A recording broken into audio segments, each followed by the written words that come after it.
Hey, morning, wonderful people. Welcome back to Avoiding Broke. I'm Jermaine, and it's awesome to be with you this morning. You're just joining me for my breakfast. I'm having a coffee here, and also going to be talking to you about some of the money mistakes that I personally made between 18 and 21.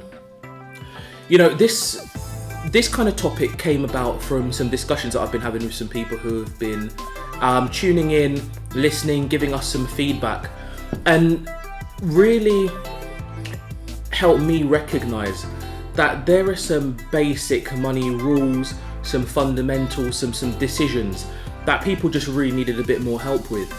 And I hadn't really fully appreciated how much of my own personal money lessons and helping you understand a little bit about the debt that we accumulated early on, how we shifted it, how we've managed to kind of rebuild ourselves, and obviously we've got quite a good platform now, which is why we're able to sit here and make these videos talking from our experience.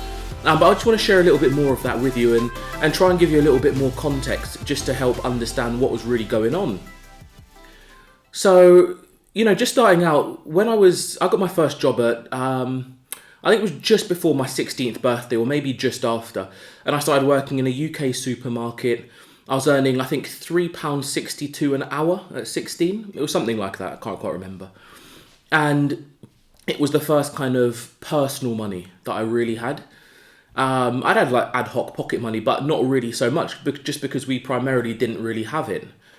So I got my first personal money then. My wages started increasing, and you get pay rises at different times. Plus, when you go up to 18, you get another little boost. And so I kind of had my personal money. And then between 18 and 21, you go off to university. So it was a really interesting time, because during the holiday times, I was able to earn more. Not huge amounts here, but it was earning more money just that I could kind of fund some living during university. And then when I got out of uni, I got quite a good job that gave quite a decent initial pay as well. So I kind of had that experience of getting that personal money at 16. At 18, you get some pay increases, plus you get a lot more freedom here in the UK. And then at 21, I went and got quite a good initial job, working for quite a big company which paid quite a decent original wage, and I had even more freedom. So I just want to quickly share with you some of the mistakes that I made. So the first thing between 16 and 18 was designer clothes. And it was always the case. I remember I got paid monthly on a Friday. We always used to go out to Richmond on a Friday evening, and as soon as my paid packet hit, I was straight and I spent pretty much all of it. Genuinely, I didn't have to pay any housekeeping at that point, so I just blew it on designer clothes. So, in hindsight, between 16 and 18, or whatever it is when you're growing up in those formative years, it may not seem like the worst thing in the world. But what it did mean was that there were opportunities that I could have had, which I couldn't quite follow through on, just because I didn't quite understand money from a long-term perspective.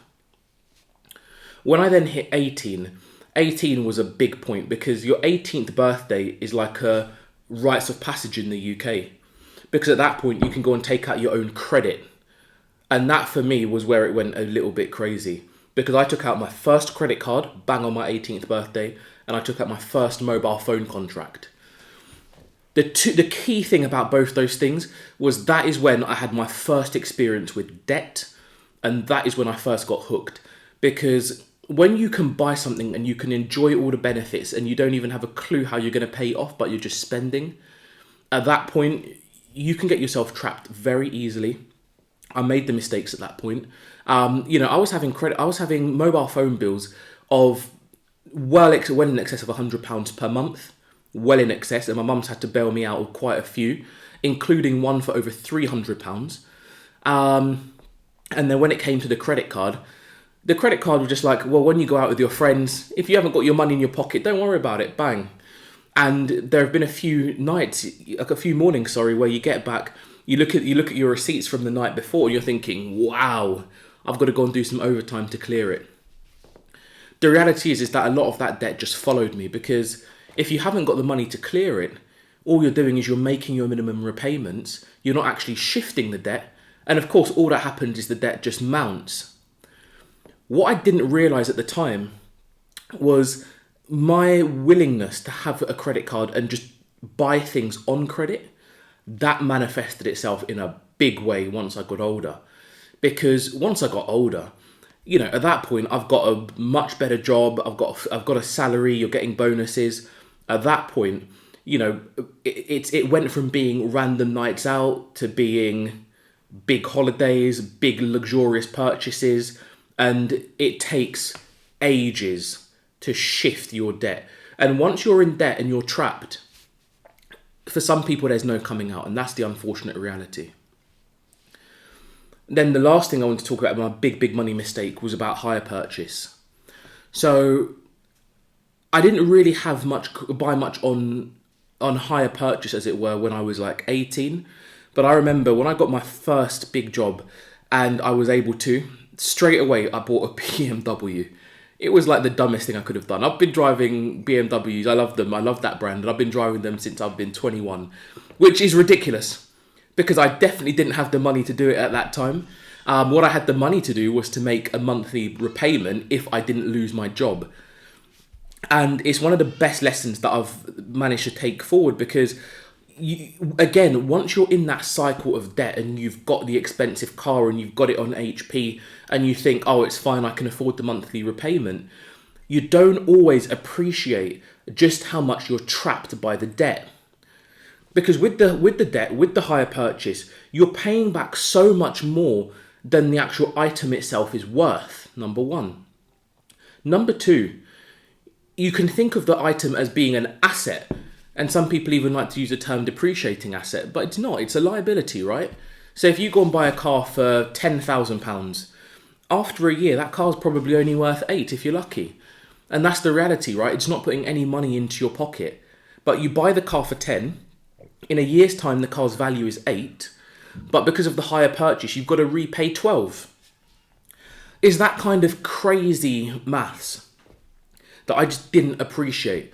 And it's taken ages, and I'm probably quite lucky because, I work as a banker, my wife's an economist, we read loads, we've got people who understand money around us, and just through sheer luck and commitment, we managed to kind of get good education. And look, there are lots of other good things that we do end up doing, particularly around how we invest, how heavily we're able to cash flow and then make sure we've got good cash reserves and we've got other things that we diversify into. So we've been lucky enough to be able to create wealth, which I'm very grateful for. But the reality for many people is it just doesn't work like that. And the reality for many people is once you get in that debt, it's really hard to shake it. And I try to look back at life and have very little, if any, regrets. And it gets easier to have that mindset as you get a little bit older and as you get a little bit more experience. Because you're thinking a bit more, you're rationalising a bit more, and you get a bit wiser. But when I look back, I just wish I had somebody who helped me realise, Jermaine, debt is a trap. Because once you get in it, unless you get really, really, really lucky, you are gonna be tied. Debt that I'm talking about here. So with the clothes and the credit cards for the silly spending and for the phones and for the hire purchase, it's just pointless stuff. And I'm not saying don't have the items, but I'm just saying when you're getting into big debt to have them, that's where you're opening yourself up to be trapped. And I just wish I knew that when I was younger. And it's one of the things that I wish I could reverse, because I probably would have, my portfolio would be probably much, much, much, much bigger right now, just because of the ability to start investing in what I wanted to so much earlier. And guys, it's the best stuff that I can share with you. If you're sitting and you're watching and you're kind of at that kind of age of 16 to 21, a lot of these lessons are lessons that you may not quite have learnt yet through experience. But please, guys, learn from the mistakes that I've made. Unsecured, poor quality debt, really, really, really, it could have done a number on me. And as I say, I feel really grateful we had jobs that allowed us to work ourselves out of situations. Not everybody's going to be in that blessed position. Sorry, there goes my doorbell. Not everyone's going to be in that blessed position. And if you're not, it's really essential that you've got some guidance and some help to avoid it. So guys, have an awesome weekend. Hope you really enjoy it. I'm just listening out. I've got to go and probably let the Amazon bloke in. So guys, I'll see you soon. Hang on. No, Leanne's going. All right, that's fine. So yeah, guys, look, for me, it's a key lesson. Really, really, really be careful about getting yourself into that bad quality debt. I know some people are in tough positions and they feel like they really need to, but there are things that are massively in your control. You know, the credit card is not a rites of passage. It's not a key to freedom. You know, your mobile phone bills, keep it functional. Because at the end of the day, the only people who are doing really well off your mobile phone investments are the people who have invested in the phone companies. And be smart about buying stuff like the cars. I mean, look, gosh, I'm not going to lie to you. It was lovely driving a BMW at 21. It was wonderful. But it wasn't a smart move, and I could have done a lot better if I didn't make that decision. So just think about it, guys. And there are lots of kind of good debt, which I'll talk a lot more about in subsequent videos to help you understand where to get the balance and to just think a little bit more creatively about how to manage yourself and how to build up for your future. All right, so guys, have an awesome weekend. Hope you've really enjoyed hearing a little bit more about my story. If you've got any comments or questions, just leave them below. And as ever, please hit the like button, hit the subscribe button, and share with people who you think want to understand more about the world, money, careers, and personal growth. All right, guys, speak to you later on.